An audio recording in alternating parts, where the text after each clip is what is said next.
O Flamengo conheceu ontem os seus adversários na fase oitavas de final, tanto da Libertadores quanto da Copa do Brasil. Confronto contra o Internacional pelo torneio sul-americano e contra o Atlético Mineiro pela Copa do Brasil, mesmo confronto da final do ano passado. O Flamengo, que está defendendo o título da Copa do Brasil, vai enfrentar o Atlético, que venceu na final do torneio no ano passado. São dois grandes desafios. Antes disso, ainda tem também o Mundial. Então, o Flamengo tem grandes desafios pela frente, e não só esses desafios dentro de campo, mas também fora de campo. A gente vai falar sobre tudo isso nesse vídeo de hoje. E aí, vamos falar de tática?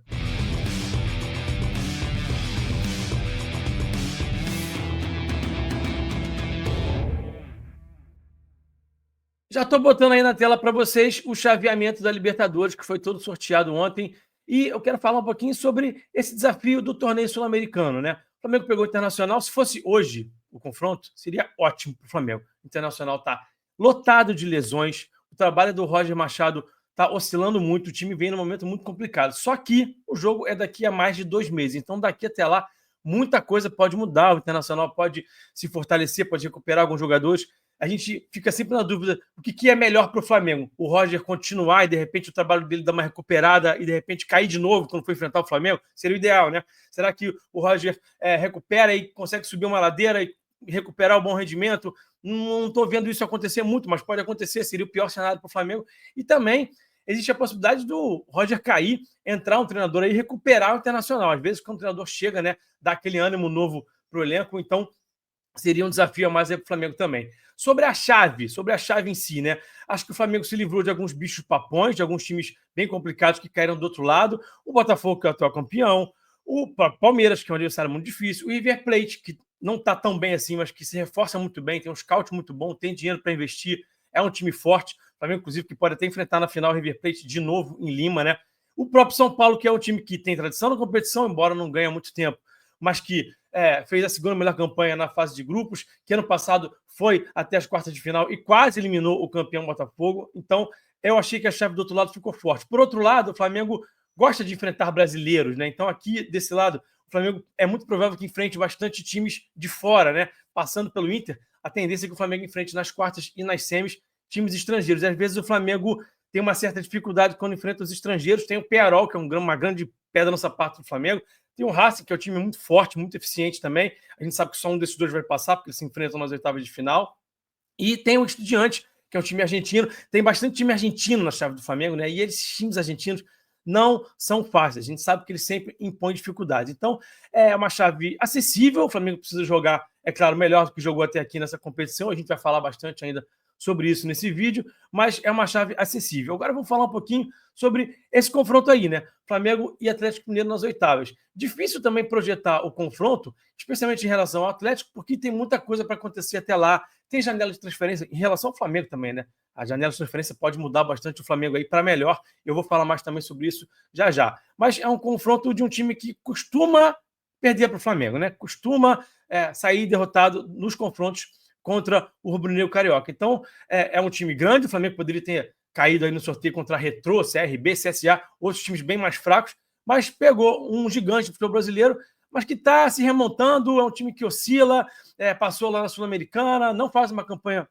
boa no Brasileirão, como eu já falei, vem oscilando. Então, o que eu projeto é um confronto bastante acessível para o Flamengo. Só deixar bem claro aqui para vocês a minha visão, né? Esse é o terceiro torneio menos importante, ou seja, dos 3 torneios aí, Brasileiro, Libertadores, Copa do Brasil, esse é o que menos importa, pelo menos para mim. Ah, Rafa, paga mais. Isso é uma lenda, tá? Já falei sobre isso aqui outras vezes, é uma lenda. Então, assim, o Flamengo tem que botar em campo o que der para botar. Não dá para querer colocar o melhor time possível, tendo outros desafios ali importantes em volta. Eu, pelo menos, penso assim. Ah, mas é o Atlético Mineiro. Não me importa, tá? Essa é a minha visão, mas aí tudo bem, cada um tem o direito de ter a sua, tá? Bom, eu vou trazer aqui alguns dados agora, comparando o desempenho do Flamengo no Campeonato Brasileiro com o Libertadores, para a gente entender aqui qual é um dos grandes desafios do Flamengo para jogar ainda melhor, para ser um time ainda mais forte no segundo semestre. Mas antes disso, eu vou te pedir o seu like. Deixa o like no vídeo, não se esquece do like, que é muito importante. Você deixando um like aí, o YouTube recomenda esse vídeo para no mínimo 3 até 10 pessoas. O seu like realmente ajuda a gente, então para aí o que você está fazendo e deixa o like. E aí aproveita e já se inscreve no canal. A gente está a cerca de 30 inscritos de chegar na importante marca de 30 mil. Então, dá essa força aqui pro canal, se inscreve, compartilha aí nos grupos de WhatsApp, Telegram, sei lá. Espalha a notícia e vamos fazer esse mutirão, porque hoje é o dia da gente alcançar esses 30 mil. Então, conto com vocês. Deixem um like, se inscrevam no canal e vamos seguir então agora para o conteúdo. No Brasileirão, vocês sabem muito bem, o Flamengo é o líder, tem o melhor ataque, tem a melhor defesa e, portanto, tem o maior saldo de gols da competição. Quando a gente fala de destaques individuais, é óbvio que a gente tem que falar de Jorge André Arrascaeta. Ele vem brilhando, ele é o artilheiro e também é o líder em participações em gols, porque também tem 3 assistências, então tem 9 gols, 3 assistências, 12 participações e gols e lidera essa estatística no Campeonato Brasileiro 2025. Além do Arrasca, passes para terço final, o Flamengo tem o líder, que é o Ortiz, o segundo colocado, que é o Alexandro, e o quinto colocado, que é o De La Cruz. Esse dado também nos diz muito sobre o volume de jogo do Flamengo, tanto que esse Flamengo tem posse de bola, tem volume e está sempre também jogando para frente, sempre empurrando seus adversários para trás. Esse dado aqui também é muito interessante. Líder em passes progressivos certos. O Gerson aparecendo nessa estatística, bastante interessante a gente ver que o Gerson está jogando um jogo bem vertical, está jogando para frente, está fazendo o time progredir. Mas na Libertadores a gente sabe que a situação é um pouquinho diferente. O Flamengo tem a 6ª pior campanha entre os 16 classificados para as oitavas de final. Tem o 4º pior ataque entre os 16 classificados para as oitavas de final. O Flamengo só fez 6 gols em 6 jogos na fase de grupo das Libertadores, bem diferente do desempenho que o time tem no Campeonato Brasileiro. O Flamengo, na Libertadores, tem a melhor defesa empatada com o Racing, com 3 gols sofridos. Sobre a defesa não tem nada para a gente falar, realmente é muito sólida. E, aliás, em breve trarei mais conteúdos aqui, mais táticos, inclusive, né? Mais profundos do que esse de hoje, sobre a questão da defesa, sobre os zagueiros também. Então, a gente sabe que a defesa não tem nada para falar. E, individualmente, o Flamengo não tem nenhum jogador se destacando nas estatísticas individuais. Não tem nenhum jogador realmente que está fazendo a diferença, que está aparecendo ali como artilheiro, como assistente, ou com qualquer outra estatística mais relevante. Não tem nenhum jogador do Flamengo aparecendo aí entre os caras mais importantes dessa competição. Agora, olha essa estatística aqui que interessante. Chutes no alvo, 44% no Brasileirão. E na Libertadores, 35,9%. Tem uma diferença aí de 8% de acerto. É claro que os jogos da Libertadores são sempre carregados de uma carga de emoção, de pressão, de tensão maior, porque é uma competição de tiro curto. Mesmo a fase de grupo, você tem 6 partidas ali. Um deslize pode te prejudicar bastante. Inclusive, o Flamengo teve um deslize, perdeu um jogo em casa, e isso complicou a situação. Então, são jogos carregados de mais tensão, de mais pressão. Você não pode errar. Então, isso acaba influenciando ali nas ações individuais dos jogadores.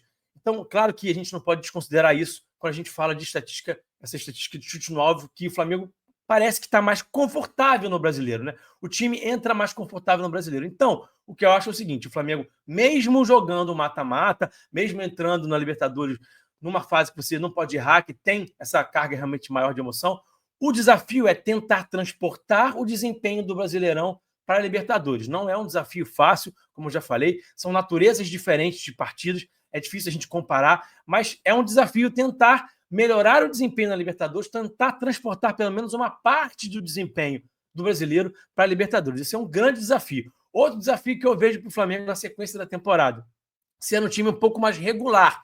O Flamengo às vezes passa 2 jogos sem fazer gol e daqui a pouco faz 5, 6. Então, assim, tem oscilado também. Partida muito ruim contra o Tátira, partida muito boa contra o Fortaleza. A gente viu isso acontecer. Aí tem uma partida muito ruim contra o Córdoba. Daqui a pouco se recupera de novo e faz uma partida muito boa, ganha do Juventude, goleia o Corinthians. Aí tem uma partida muito ruim de novo contra um outro adversário. Então, falta um pouquinho mais de regularidade. Não é também um desafio fácil a regularidade aqui no futebol brasileiro, porque são muitos jogos. Então, a gente vê os times com dificuldade de está sempre jogando bem, ou está sempre mantendo um desempenho ali minimamente regular. É muito difícil. O Cruzeiro tem conseguido achar um pouquinho esse equilíbrio, tem conseguido ser um time mais regular. O Palmeiras ficou 7 partidas sem perder recentemente, mas agora já perdeu 2. Então é buscar um pouquinho mais de regularidade. Acho que falta essa regularidade. É um desafio, volto a dizer, complicado, mas dá para o Flamengo ser um time um pouquinho mais regular. A gente acredita que o Felipe pode conseguir fazer isso.